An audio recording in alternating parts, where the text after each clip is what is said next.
Hi friends, welcome to Kovai Recipes Tamil. இன்னைக்கு நம்ம சேனல்ல சப்பாத்திக்கு சைட் டிஷ்ஷா முட்டை பொரியல் எப்படி செய்யலாம்ங்கறத பார்க்கலாம். இது என்ன பிரமாதம்? இது விட ஸ்பெஷலைட் ஒன்னு இருக்கு. கூவுடா.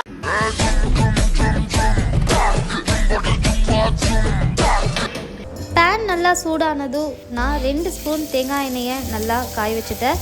எண்ணெய் காஞ்சதும் 1 கப் பெரிய வெங்காயத்தை பொடி பொடியா நறுக்கியிருக்கேன். பச்சை மிளகாவை நான் இதில் கொஞ்சம் அதிகமாக சேர்த்திக்க போகிறேன். 5 பச்சை மிளகாவை பொடி பொடியாக நறுக்கியிருக்கேன். கொஞ்சம் கருவேப்பிலை இது கூட சேர்த்திருக்கேன்.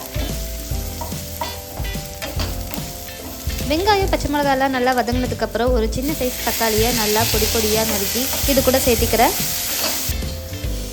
இப்போது 1/4 ஸ்பூன் மஞ்சத்தூள்,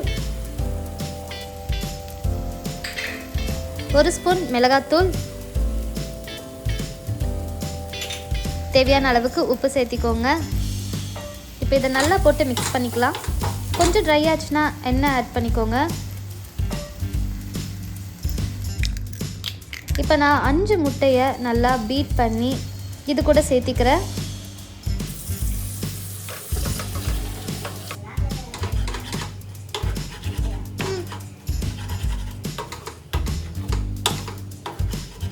முட்டை ஊற்றுனதுக்கப்புறம் உடனே வதக்கி விட்டுறாதீங்க, ரொம்ப பொடி பொடியாக ஆகிடும். இப்போ இந்த முட்டையை நல்லா வறுத்து விட்டிங்கன்னா ரொம்பவே டேஸ்டான முட்டை பொரியல் ரெடி ஆகிடுச்சு. இது கூட 1 ஸ்பூன் பெப்பர் ஆட் பண்ணி இறக்குனீங்கன்னா சப்பாத்திக்கு செம சைட் டிஷ்ஷாக இருக்கும். இது குழந்தைங்களுக்கு சப்பாத்தி கூட உள்ளே வச்சு ரோல் பண்ணி கொடுங்க, ரொம்பவே விரும்பி சாப்பிடுவாங்க. உங்களுக்கு இந்த வீடியோ பிடிச்சிருந்தா மறக்காமல் எங்கள் சேனலை சப்ஸ்கிரைப் பண்ணிக்கோங்க.